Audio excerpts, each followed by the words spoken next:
The Bill of Rights was drafted in 1789 in New York City. It originally included 12 amendments. On December 15, 1791, 10 of these amendments were ratified, becoming the Bill of Rights.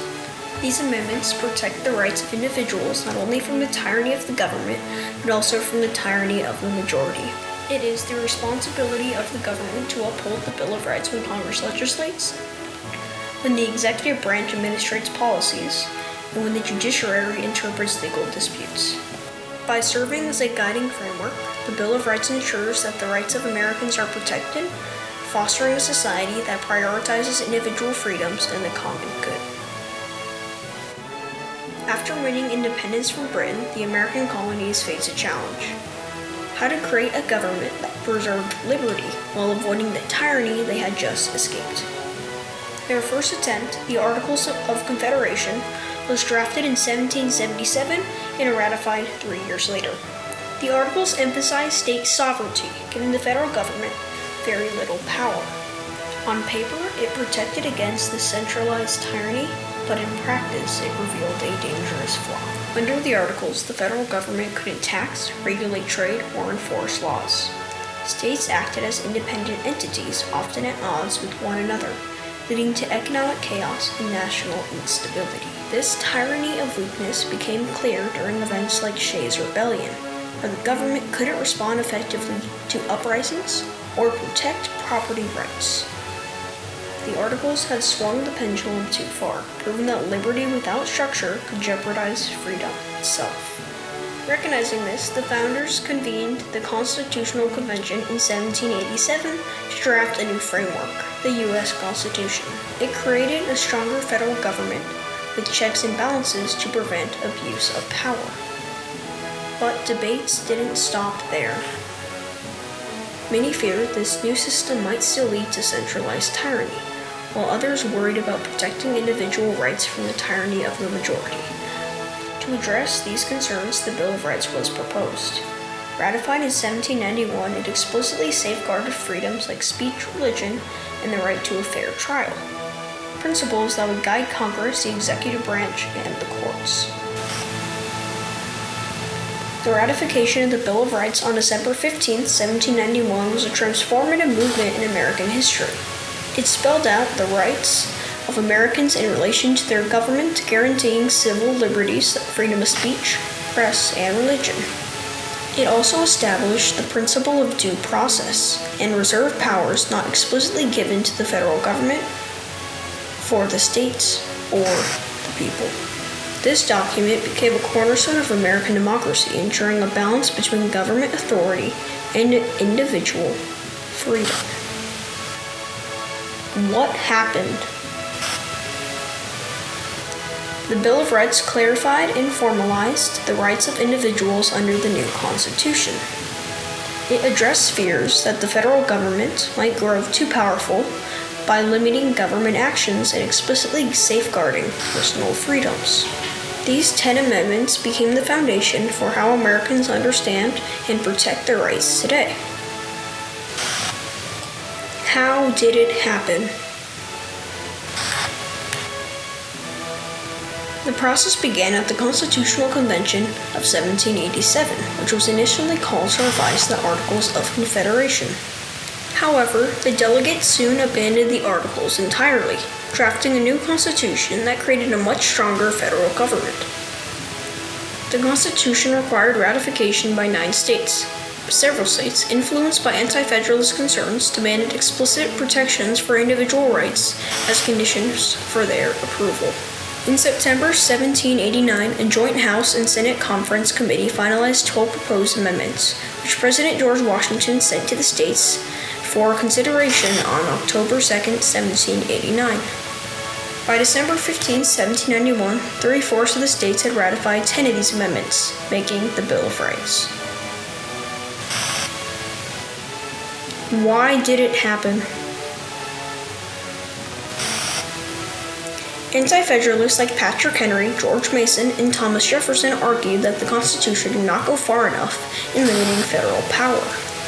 They feared that a strong central government could become tyrannical, much like the monarchy they had just fought against during the Revolution. James Madison, initially resistant, became a pragmatic supporter of the Bill of Rights, recognizing that its inclusion was essential to secure the ratification of the Constitution and to address its lingering fears about government overreach. Who was involved?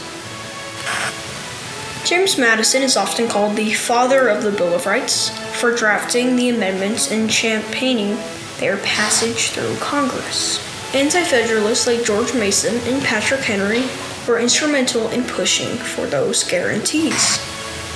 Their skepticism and insistence on limiting government power laid the groundwork for the creation of the Bill of Rights. President George Washington also played a role, ensuring the amendments were communicated to the states from the government's then home in Federal Hall in New York City. Where did it happen? The Bill of Rights was born in New York City, where the federal government operated in Federal Hall in 1789. But its legacy was ratified across the country, as each state deliberated and ultimately voted to adopt these crucial amendments. Short-term impacts. The ratification of the Bill of Rights on December 15, 1791 brought immediate changes to the young United States. For many Americans, especially anti-federalists, it was a reassurance that the Constitution would limit federal power and protect individual freedoms. It addressed widespread fears of centralized tyranny by explicitly guaranteeing rights such as freedom of speech, religion, and due process. However, not everyone agreed that the Bill of Rights was a perfect solution. Some anti-federalists, like Patrick Henry, still doubted whether the amendments went far enough. They worried that the rights not explicitly listed might be ignored, despite the Ninth Amendment stating otherwise. Federalists, on the other hand, expressed concerns about the limitations these amendments placed on the government, fearing that too much restriction might make the federal system less effective. In the immediate aftermath, the Bill of Rights also sparked debates over its interpretation. How will these amendments apply in practice? For example, would freedom of speech protect criticism of government leaders? Questions like these would shape the early years of the Constitution's implementation. Long-term impacts. Over time, the Bill of Rights became the foundation of American identity.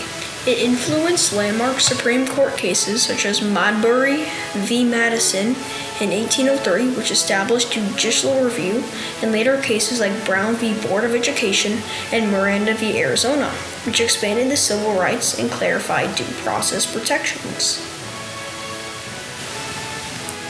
It also had unintended consequences.